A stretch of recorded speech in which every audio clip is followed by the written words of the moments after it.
Hi hello வணக்கம். இன்னைக்கு நம்ம வீடியோல எல்லாரும் ஆவலோட எதிர்பார்த்துட்டு இருந்த சுழல் 2 ஒரு வழியா ரிலீஸ் ஆயிடுச்சு. ஸோ சுழல் 2வோட ஃபர்ஸ்ட் 2 எபிசோட தான் இந்த வீடியோல நம்ம பார்க்க போறோம். ஃபர்ஸ்ட் பார்ட்ல எப்படி ஸ்டார்டிங் டு எண்டிங் நம்மள சீட் எட்ஜ்லயே உட்கார வச்சிருப்பாங்களோ அதே மாதிரி ஒரு சம்பவத்தை தான் இந்த தடவையும் பண்ணி வச்சிருக்காங்க. அதனால நம்ம டைம் வேஸ்ட் பண்ணாம இப்ப டைரக்டா வீடியோக்குள்ள போயிடலாம். வெல்கம் டு கதை கேளு. இன்னும் நம்ம சேனலை சப்ஸ்கிரைப் பண்ணாம பார்த்துட்டு இருந்தீங்கன்னா மறக்காம சப்ஸ்கிரைப் பண்ணிடுங்க. வாங்க டீடைல்ட் எக்ஸ்பிளேஷனுக்கு போலாம். இப்ப ஃபர்ஸ்ட் எபிசோட ஓபன் பண்ணா நம்ம நந்தினி இருக்காங்கல்ல, அவங்க ஜெயில இருக்காங்க. அவங்க ஏன் ஜெயில இருக்காங்கன்னு நம்ம எல்லாருக்குமே தெரியும். இவங்களோட சித்தப்பா குணாவை சுட்டு கொன்னுட்டு தான் இவங்க இப்ப ஜெயிலுக்கு வந்திருக்காங்க. இன்னைக்கு இவங்க கேஸோட ஃபைனல் ஹியரிங். அதனால ஒரு போலீஸ் வந்து இப்ப கூட்டிட்டு போறாங்க. இங்க பாரு, உன்னோட கேஸ்ல இன்னைக்கு தான் கடைசி ஜட்ஜ்மெண்ட்.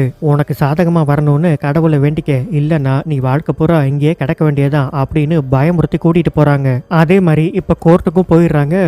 ஒரு வக்கீல் வாதாட ஆரம்பிக்கிறாரு. நந்தினி இத ஒரு செல்ஃப் டிஃபென்ஸ்க்காக பண்ணாங்கன்னே வச்சுப்போம். இவங்க கைக்கு கன் எப்படி வந்துச்சு? சர்வீஸ்ல இருக்க சக்கரவர்த்தியோட கன் எடுத்துட்டு வந்து பிளான் பண்ணி மர்டர் பண்ணிருக்காங்க. அப்படின்னா இது செல்ஃப் டிஃபென்ஸ்க்காக பண்ணது கிடையாது, இது ஒரு பிளான்டு மர்டர். அதனால இவங்களுக்கு 14 ஆண்டு சிறை தண்டனை கொடுக்கணும் அப்படின்னு கேட்டுக்கிறேன் அப்படின்ட்டு அவர் வாதாடிட்டு உட்கார்றாரு. இப்ப இவருக்கு எதிரா டிஃபென்ஸ் வக்கீல் ஒருத்தர் இருக்காரு.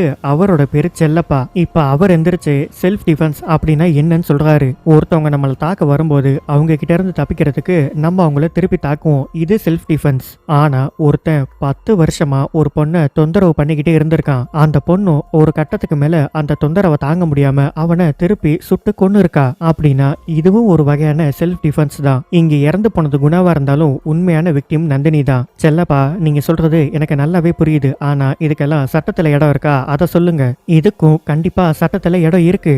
நந்தினி முதல்ல குணாவை பேசுறதுக்கு தான் அந்த இடத்துக்கு வர சொல்லியிருக்காங்க. ஆனா அங்க வந்ததுக்கு அப்புறம் தான் குணாவோட உண்மையான குணம் என்னன்னு அவங்களுக்கு தெரிய வந்திருக்கு. ஒரு கட்டத்துக்கு மேல ஆத்திரமான நம்ம நந்தினி ரிவால்வர் எடுத்து அவரை சுட்டு கொன்னுட்டாங்க. இதுதான் அந்த இடத்துல நடந்திருக்கு. சோ இது ஒரு செல்ஃப் டிஃபென்ஸ் தான். அதனால நந்தினிக்கு எந்த விதமான தண்டனையும் கொடுக்காம அவங்கள விடுவிக்கணும்னு நான் கேட்டுக்கிறேன் அப்படின்னு சொல்றாரு. கட் பண்ணி டைட்டில போடுறாங்க. நம்ம நந்தினியே இப்ப செல்லப்பா கிட்ட வந்து, நீங்க என்னதான் சொன்னாலும் நான் பண்ணது ஒரு கொலை தானே. இங்க பாருமா, இப்ப நம்ம இத பத்தி பேசக்கூடாது. உனக்கு தண்டனை கிடைக்கலாம் இல்ல கிடைக்காம போகலாம். அதை முடிவு பண்றது ஜட்ஜோட வேலை. நீ தைரியமா இந்த கேஸ கோர்ட்டுக்கு கொண்டு வரணும்னு நினைச்சல்ல, அது மூலமா பப்ளிக் கிட்ட ஏதாவது மாற்றம் வரும்னு நினைச்சல்ல, அப்பவே நீ இந்த உலகத்துல ஜெயிச்சிட்ட. சரிம்மா, நான் கிளம்புறேன் அப்படின்னு சொல்லிட்டு செல்லப்பா கிளம்பி போயிடுறாரு. இப்ப என்னன்னா, இன்னைக்கு ஜட்ஜ்மெண்ட் வரல. ஜட்ஜு இன்னும் 2 நாள் கழிச்சு நான் என்னோட முடிவை சொல்றேன் அப்படின்னு சொல்லிட்டாரு. நம்ம சக்கரை இப்ப வெளியில வராரு.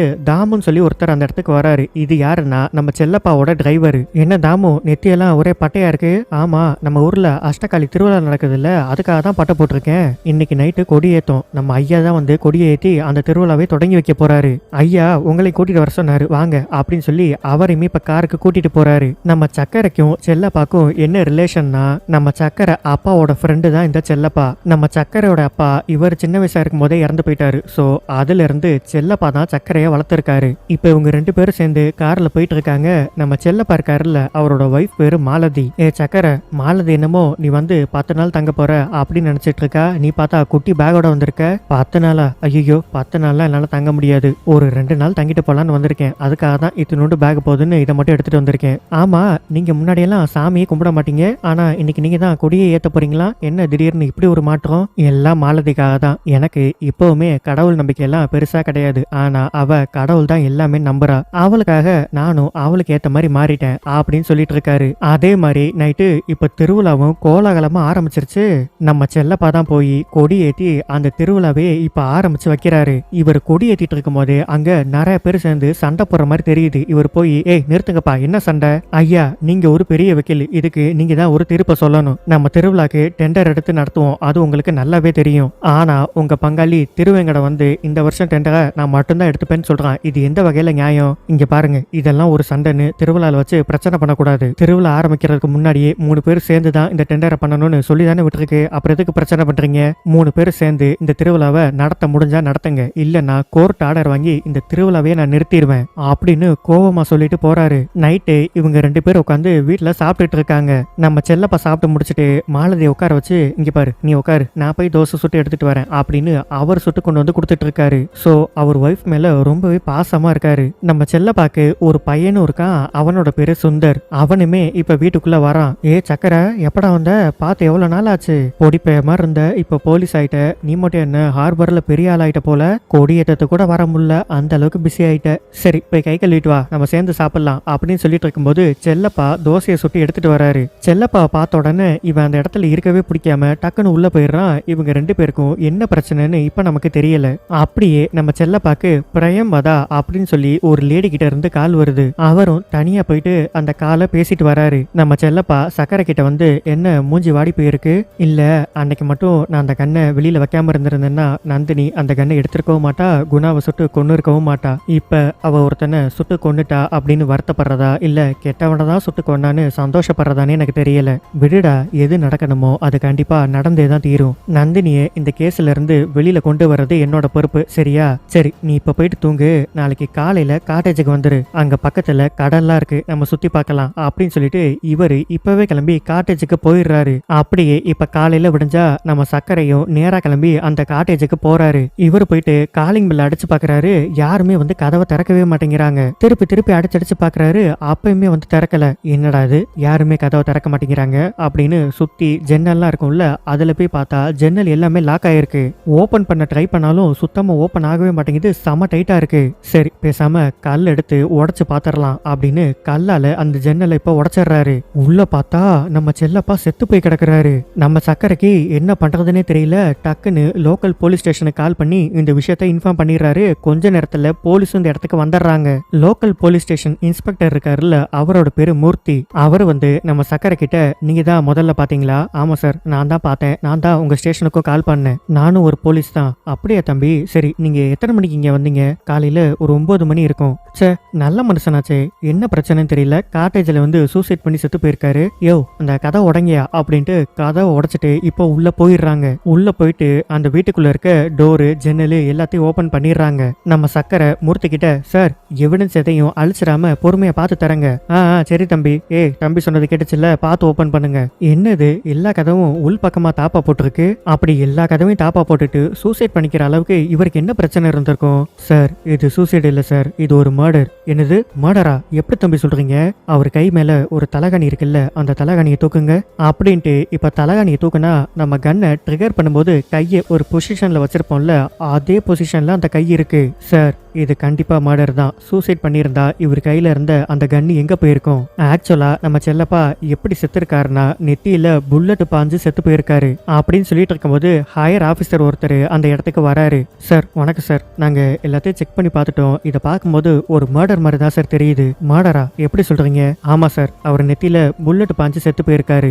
இவரே சூசைட் பண்ணியிருந்தாருன்னா கண்டிப்பா அவர் கையில கன்னு இருக்கணும். ஆனா கன்னு இல்ல சார், யாரோ சுட்டு கொண்டுட்டு அந்த கன்னை எடுத்துட்டு போயிருக்காங்க. ஆனா நாங்க உள்ள வந்து பார்க்கும்போது எல்லா கதவுமே உள் பக்கமா தாப்பா போட்டு இருந்துச்சு சார். சோ கொலைகாரன் எப்படி தப்பிச்சு போயிருப்பான்னு சுத்தமா கண்டுபிடிக்கவே முடியல சார். மேல ரூஃப் வழி அப்படியும் போக முடியுமா? அதையும் செக் பண்ணியாச்சு, அப்படியும் போக முடியாது. சரி இது யாரு? ஆளு புதுசா இருக்கு. சார் இவர் தான் நம்ம ஸ்டேஷனுக்கு இன்ஃபார்ம் பண்ணாரு, இவரும் போலீஸ் தான். அப்படியா? பேர் என்ன?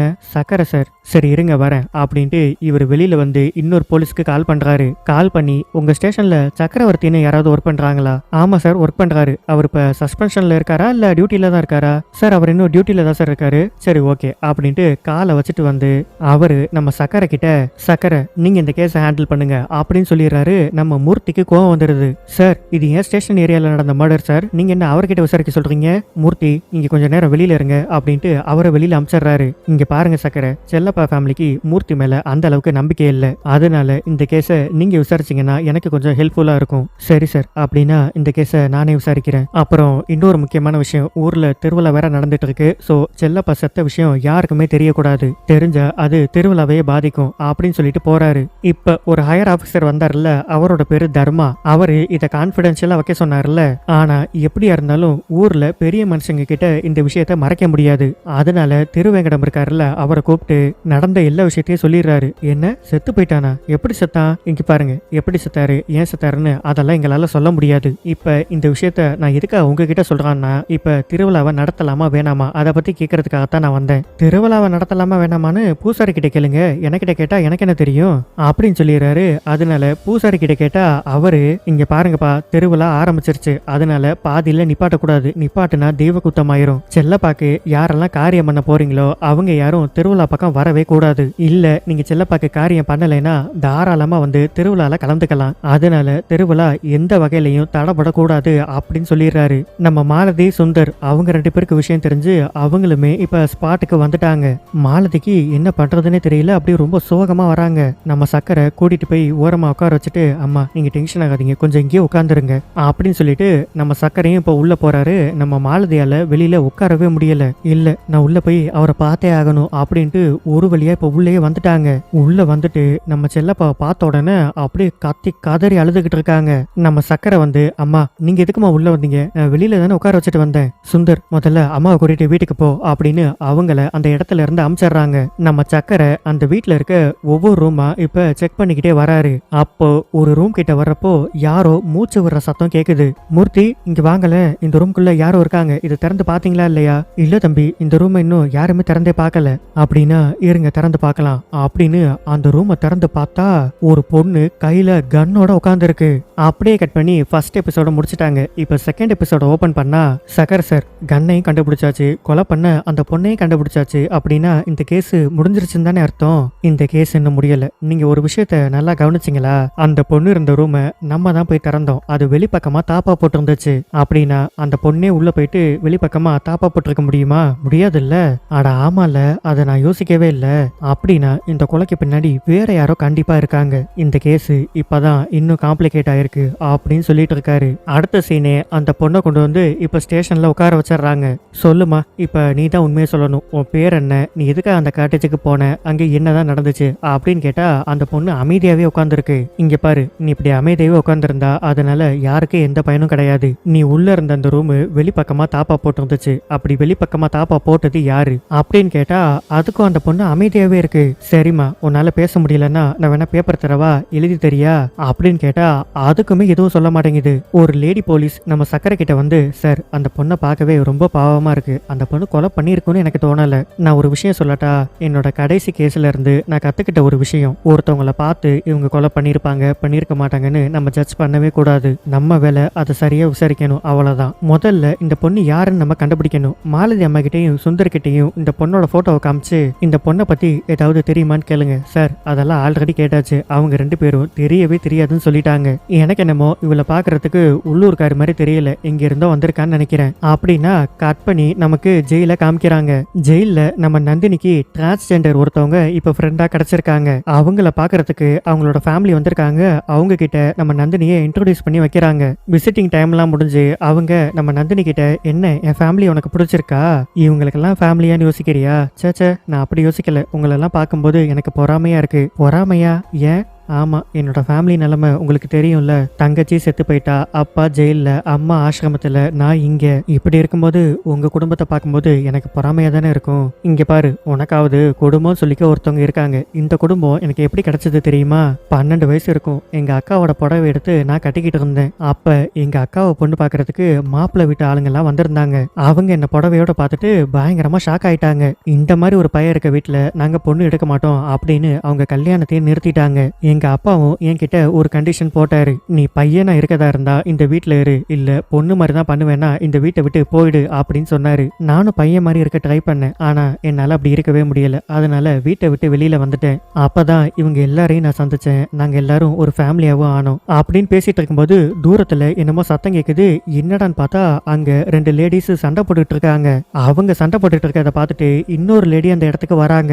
அவங்க பாக்குறதுக்கு நல்லா பெரிய இடத்த ஆள் மாதிரி இருக்காங்க. அவங்க வந்து, ஏய் என்ன சண்டை போட்டுட்டு இருக்கீங்க, முதல்ல போங்க அப்படின்னு சொன்ன உடனே அவங்களும் இப்ப கலைஞ்சு போயிடுறாங்க. அப்படியே இப்ப நமக்கு ஒரு 2 பேரை காமிக்கிறாங்க.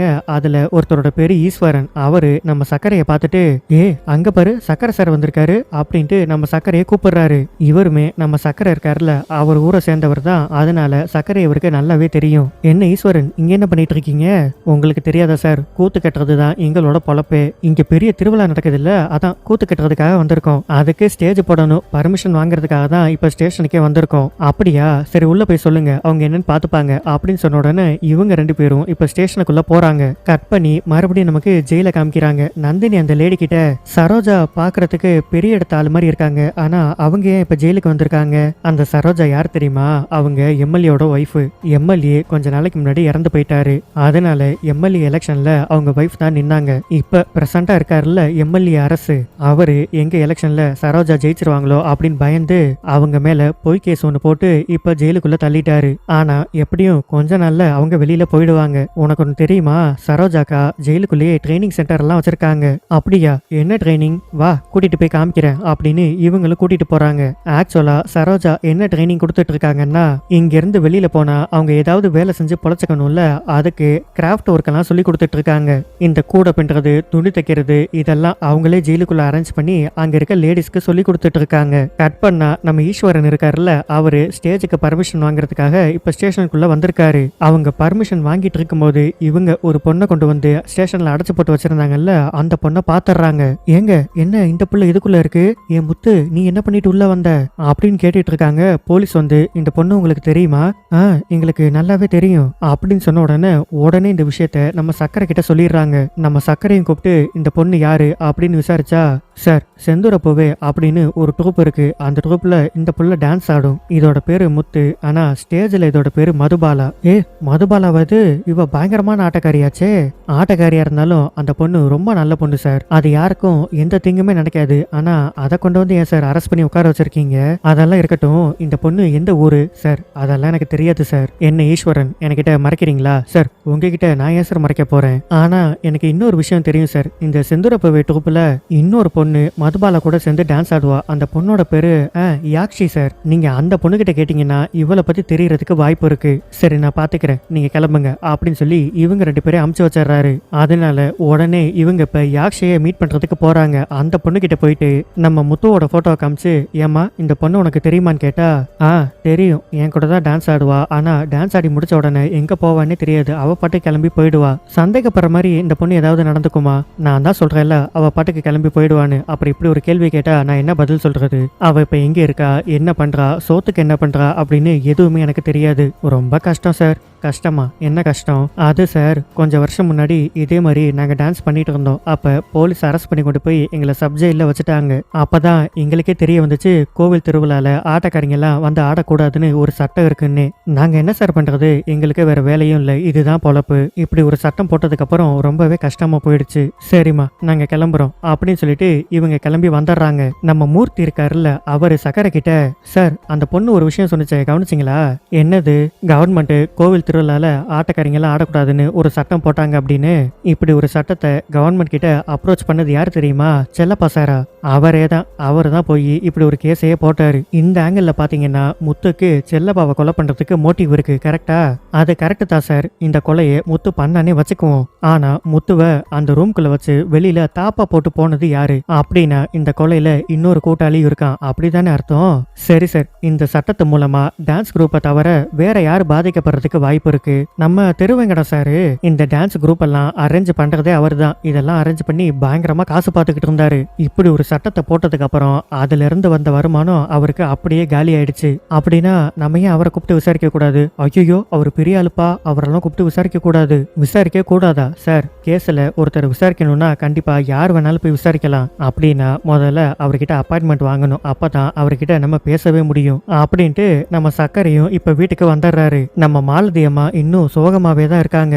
என்னம்மா இன்னும் அதையே நினைச்சிட்டு இருக்கீங்களா, உனக்கு ஒண்ணு தெரியுமா, 30 வருஷமா நான் காலையில எந்திரிச்ச உடனே அவர் முகத்துல தான் முழிப்பேன், இப்ப இந்த உலகத்துல அவர் இல்லைன்னு என்னால நினைச்சு கூட பார்க்க முடியல. அம்மா உங்களுக்கு என்ன ஆறுதல் சொல்றதுன்னு எனக்கு தெரியல, ஆனா இந்த கயிறை வச்சுக்கோங்க, இந்த கயிறு இருந்தா அவரு உங்க கூடவே இருக்க மாதிரி இருக்கும் அப்படின்னு சொன்னா கட் பண்ணி 20 வருஷத்துக்கு முன்னாடி என்ன நடந்துச்சு அப்படின்னு காமிக்கிறாங்க. அப்ப நம்ம சக்கரை ரொம்பவே சின்ன பையனா இருக்காரு. நம்ம செல்லப்பா இருக்காருல்ல, அவரு சக்கரை கிட்ட வந்து கடல்ல இருந்து ஒரு சோழி எடுத்து காமிக்கிறாரு. டேய் இது என்ன தெரியுமா, இந்த கடல்ல வாழ்ற சின்ன சின்ன உயிரினங்களுக்கு பாதுகாப்பா இந்த சோழி உருவாகும், ஆனா அந்த உயிரினங்கள் செத்து போனதுக்கு அப்புறமும் இந்த சோழி அப்படியே இருக்கும். அதே மாதிரி மனுஷங்க செத்து போனாலும் அவங்க நினைவுகள் நம்ம மனசுல எப்போதும் இருக்கும். நீ உங்க அப்பா செத்துட்டாங்கன்னு கவலைப்படாத, உங்க அப்பா உன் கூட எப்போதும் இருப்பாரு அப்படின்னு இவர் தான் ஆறுதல் சொல்லியிருக்காரு. கட் பண்ணி பிரசன்ட்டுக்கு வந்தா, செல்லப்பா சாரு எனக்கு ஒரு அப்பா மாதிரி, அவர் இறந்து போனதை என்னாலுமே தாங்கிக்க முடியல, சக்கரை, எனக்கு தெரியும் நீ நினைச்சா அவருக்கு உண்மையிலே என்ன இருக்குன்னு உன்னால கண்டுபிடிக்க முடியும். எப்படியாவது அவருக்கு என்ன ஆச்சுன்னு என்கிட்ட கண்டுபிடிச்சு சொல்லிரு அப்படின்னு சொல்லிட்டு இருக்கும்போது வெளியில யாரோ பயங்கரமா கத்துற சத்தம் கேக்குது. என்னடான்னு போய் பார்த்தா நம்ம செல்லப்பாவோட டிரைவர் இருக்காருல்ல, அவர் தான் கத்தி அழுதுகிட்டு இருக்காரு. டாமுக்கு சார் செத்து போன விஷயம் தெரியுமா? டிஏஜி சார் யார்கிட்டயும் சொல்ல வேணாம்னு சொன்னாரு. அட, அவன் நம்ம வீட்டு டிரைவர்லாம் இல்லப்பா, நம்ம வீட்டுல ஒரு ஆளு மாதிரி. அவன்கிட்ட சொல்லாம இருக்க முடியல, அதனாலதான் சொல்லிட்டேன். அப்புறம் ஒரு முக்கியமான விஷயம், உள்ளவா உன்கிட்ட சொல்லணும் அப்படின்னு சொல்லி கூட்டிட்டு போறாங்க. உன் கூடவே இருக்காருல்ல ஆபீசர் மூர்த்தி, அவரை நீ நம்பவே நம்பாத. உனக்கு பிரேமதா தெரியும்ல, அவ விவசாயிகளோட நிலத்தை எல்லாம் ஆக்கிரமிச்சு ஸ்கூலுக்கு ஏதோ பண்றேன்னு சொல்லிட்டு இருந்தா. அதனால செல்லப்பா அவளுக்கு எதிராக கேஸ் போட்டிருந்தாரு. ஆனா மூர்த்தி அந்த கேஸ ஒழுங்கா விசாரிக்காம பிரேமதா கிட்ட லஞ்சம் வாங்கி அந்த விவசாயிகளை மிரட்டி இருக்காரு. ஆனா செல்லப்பா சும்மா விடுவாரா? மூர்த்தி மேல கேஸ போட்டு அவனை 6 மாசம் சஸ்பெண்ட் பண்ண வச்சாரு. கண்டிப்பா மூர்த்திக்கு செல்லப்பா மேல அந்த வெஞ்சன்ஸ் இருக்கும். அப்படின்னா அன்னைக்கு நம்ம சாப்பிடும்போது நைட்டு கால் பண்ணது பிரேமதாவா? ஆமா, அவ தான் கால் பண்ணா. சரி, லோக்கல் போலீஸோட ஹெல்ப் இல்லாம என்னால இந்த கேஸை இன்வெஸ்டிகேட் பண்ணவே முடியாது. இருந்தாலும் நீங்க சொல்றத நான் மைண்ட்ல வச்சுக்கிறேன். மூர்த்தி கிட்ட நான் கொஞ்சம் கேர்ஃபுல்லாவே இருக்கேன் அப்படின்னு சொல்லிட்டு இவரும் கிளம்பி போறாரு. நம்ம சக்கரை அடுத்து யாரை மீட் பண்ண போறாருன்னா சுந்தரை மீட் பண்றதுக்கு போறாரு. அவர்கிட்ட போயிட்டு, சுந்தர், உன்கிட்ட ஒரு முக்கியமான விஷயம் கேட்கணும். செல்லப்பா சாருக்கும் திருவேங்கடத்துக்கும் அந்த டான்ஸ் குரூப்ல ஏதாவது பிரச்சனை வந்திருக்கா? முதல்ல திருவேங்கடம் யாருன்னு நீ தெரிஞ்சுக்கணும். அவர் வேற யாரும் இல்ல, எங்க அப்பாவோட சொந்த அத்தை பையன் தான். அவங்க 2 பேருமே சின்ன வயசுல இருந்து நல்ல ஃப்ரெண்ட்ஸ். அப்படின்னா இப்பவுமே அவங்க ஃப்ரெண்ட்ஸ் தான். ஆனா அந்த டான்ஸ் குரூப் விஷயத்துல அவங்களுக்குள்ள ஒரு பிரச்சனை வந்துச்சு. அப்படின்னா கட் பண்ணி 2 வருஷத்துக்கு முன்னாடி என்ன ஆச்சுன்னு சொல்லி காமிக்கிறாங்க. நம்ம திருவேங்கடம் இருக்காருல்ல, அவரு செல்லப்பா கிட்ட வந்து, செல்லப்பா நீ பண்றது கொஞ்சம் கூட சரி கிடையாது. திருவிழால டான்ஸ் எல்லாம் வைக்க கூடாதுன்னு நீ போய் கேஸ் கொடுத்துருக்க. அதனால அவங்களும் நடத்தக்கூடாதுன்னு சொல்லிட்டாங்க. இதனால எனக்கு எவ்வளவு நஷ்டமாகும் தெரியுமா உனக்கு? அது மட்டும் இல்ல, அந்த டான்ஸ் குரூப்ல இருக்க பிள்ளைங்க எல்லாம் அடுத்த வேலை சோத்துக்கு என்ன பண்ணுன்னு கொஞ்சமாவது யோசிச்சு பாத்தியா? இங்க பாரு திருவேங்கடம், நான் எது பண்ணாலும் அதுல கரெக்டான ஒரு விஷயம் இருக்கும். திருவிழாக்கு எங்கெங்க இருந்தோ ஆளுங்க வராங்க, குழந்தைங்க வராங்க, பெண்கள் வராங்க. அவங்கெல்லாம் வந்த உடனே இப்படி ஒரு ஆட்டத்தை பார்த்தாங்கன்னா அவங்களால நிம்மதியா சாமி கும்பிட முடியுமா சொல்லு? அதனாலதான் அப்படி செஞ்சேன் அப்படின்னு இந்த விஷயத்துல இவங்களுக்குள்ள ஒரு சின்ன விரிசல் ஏற்பட்டிருக்கு. இப்ப கட் பண்ணி பிரசன்ட்டுக்கு வந்தா ஒருத்தர் அவசரமா ஓடி வந்து, சார் இந்த நியூஸ பாருங்களேன் அப்படின்னு சொல்லி காமிக்கிறாரு. என்னன்னா அந்த ஊர்ல இருக்க லோக்கல் சேனல்ல நம்ம செல்லப்பா இறந்து போயிட்டதை ஹெட்லைன்ஸா போட்டுக்கிட்டு இருக்காங்க. அது மட்டும் இல்லாம இந்த கேஸ்ல என்னெல்லாம் நடந்துச்சோ, அதாவது முத்துவை அரெஸ்ட் பண்ணி உள்ள வச்சாங்கல்ல, அது வரைக்கும் அந்த நியூஸ் சேனல்ல வந்துகிட்டு இருக்கு. செல்லப்பாவை கொலை பண்றதுக்கு யாருக்கு கிளியரான மோட்டிவ் இருக்குன்னா திருவேங்கடத்துக்கு தான் இருக்கு அப்படின்னு போட்டுக்கிட்டு இருக்காங்க. இதையெல்லாம் பார்த்துட்டு நம்ம டிஏஜி மூர்த்திக்கு கால் பண்ணி, யோ உன்ட்ட நான் என்னையா சொல்லிட்டு வந்தேன், இந்த விஷயம் யாருக்கும் தெரியக்கூடாதுன்னு தானே சொன்னேன், என்னையா நியூஸ்ல எல்லாம் போட்டுக்கிட்டு இருக்காங்க? சார் தெரியல சார், இந்த நியூஸ் எப்படி லீக் ஆச்சுன்னே தெரியல, உன்னோட ஸ்டேஷன்ல இருந்து உனக்கே தெரியாம லீக் ஆயிருக்கு, நீ என்ன பண்ணிக்கிட்டு இருக்க? சார் நான் அது என்னன்னு பாக்குறேன் சார் அப்படின்ட்டு இவர் போனை வச்சிடறாரு. நம்ம சக்கரையும் நேரா கிளம்பி இப்ப ஸ்டேஷனுக்கு வந்துடுறாப்புல, மூர்த்தியும் வந்துடுறாரு. சார் எப்படி சார் இது லீக் ஆயிருக்கும்? அதான்ப்பா எனக்கும் புரியல அப்படின்னு பேசிட்டு இருக்கும்போது திருவேங்கடமே இப்ப ஸ்டேஷனுக்குள்ள வராரு. யோ மூர்த்தி, நான் ஒருத்த மேல கம்ப்ளைண்ட் கொடுக்கணும், கம்ப்ளைண்ட் எடுத்துக்க. சார் நீங்க கம்ப்ளைண்ட் கொடுக்கணுமா? யார் மேல சார்? அந்த மாரப்பன் மேலதான் அப்படின்னு சொல்றாரு. இந்த மாரப்பன் யாருன்னா, ஸ்டார்டிங்ல ஒரு 3 பேர் சேர்ந்து அந்த டெண்டருக்காக சண்டை போட்டாங்கல்ல, அதுல இந்த மாரப்பன் ஒரு ஆளு, அவன் தான் இந்த கேபிள் டிவியை வச்சிருக்கான். இங்க பாரியா, அவனுக்கு டெண்டர் கிடைக்கலங்கிற பொறாமையில என்ன பத்தி இப்படி எல்லாம் நியூஸ் போட்டுக்கிட்டு இருக்கான். அதனால நீ முதல்ல கம்ப்ளைண்ட் எழுதியா அப்படின்னு சொல்லிட்டு இருக்காரு நம்ம சக்கரை திருவேங்கடம் கிட்ட. அன்னைக்கு கொடியேற்றும் போது நீங்க அங்கதானே இருந்தீங்க? ஆமா அங்கதான் இருந்தேன். கொடியேற்றி முடிச்சுட்டு எங்க போனீங்க? எங்க போவாங்க, வீட்டுக்கு தான் போனேன். நீங்க வீட்டுக்கு தான் போனீங்கிறதுக்கு ஏதாவது ஆதாரம் இருக்கா? உங்க மனைவி கிட்ட கேட்கலாமா? யோ என்ன பார்த்தா எப்படி தெரியுது நான் தான் கொலை பண்ணிருப்பேன்னு முடிவே பண்ணிட்டீங்களா? சார் நீங்க டென்ஷன் ஆகாதீங்க, இந்த பொண்ணு உங்களுக்கு தெரியுமா அப்படின்னு சொல்லி முத்துவோட போட்டோவை காமிச்சு கேக்குறாங்க. இந்த பொண்ணு செந்தூரப்பூவே அப்படின்ற டான்ஸ் குரூப்ல இருக்க ஒரு பொண்ணு. இந்த டான்ஸ் எல்லாம் அரேஞ்ச் பண்றது நீங்க தானே, எங்களுக்கு நல்லாவே தெரியும். ஆனா செல்லப்பானாலதான் இந்த டான்ஸ் குரூப் எதுவுமே திருவிழால ஆட முடியாம போச்சு. சோ செல்லப்பாவை கொலை பண்றதுக்கு உங்களுக்கு தான் கிளியரான மோட்டிவ் இருக்கு. நீங்க தான் அவரை கொலை பண்ணிருக்கீங்கன்னு சந்தேகப்படுறேன் அப்படின்னு சொன்ன உடனே இவருக்கு பயங்கரமா கோவம் வந்துருது. ஏய் செல்லப்பா யாருன்னு தெரியுமா? நீ யார சந்தேகப்படுற தெரியுமா அப்படின்னா கட் பண்ணி பிளாஷ்பேக்க காமிக்கிறாங்க. இந்த டான்ஸ் குரூப் விஷயமா இவங்க 2 பேருக்குள்ள சண்டை வந்துச்சுல்ல, ஆனா அன்னைக்கு நைட்டே அந்த சண்டையை சால்வ் பண்ணி இவங்க 2 பேரும் ஜாலியா சரக்கடிச்சிருக்காங்க.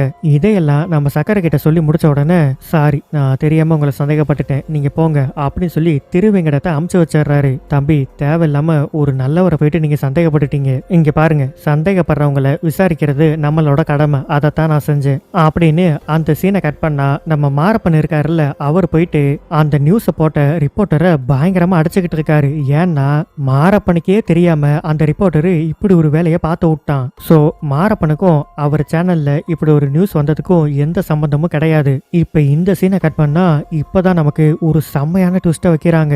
நம்ம முத்துவை அரெஸ்ட் பண்ணி ஸ்டேஷன்ல வச்சிருக்காங்கல்ல, அது போக இப்ப ஒரு 7 பொண்ணுங்களை நமக்கு காமிக்கிறாங்க. அந்த 7 பொண்ணுங்களும் ஒவ்வொரு ஊர்ல இருக்க ஸ்டேஷனுக்கு இப்ப போறாங்க. போயிட்டு அட்ட டைம்ல எல்லாரும் செல்லப்பாவை நான் தான் கொலை பண்ணேன் அப்படின்னு சரண்டர் ஆயிடுறாங்க. அது போக நம்ம முத்துவை அரெஸ்ட் பண்ணி ஒரு ஸ்டேஷன்ல வச்சிருக்காங்கல்ல, அந்த ஸ்டேஷனுக்குமே ஒரு பொண்ணு வந்து செல்லப்பாவை நான் தான் கொலை பண்ணேன் என்ன அரெஸ்ட் பண்ணுங்க அப்படின்னு சொல்லிட்டு வந்து நிக்கிறாங்க. அப்படியே கட் பண்ணி செகண்ட் எபிசோட முடிச்சிட்டாங்க.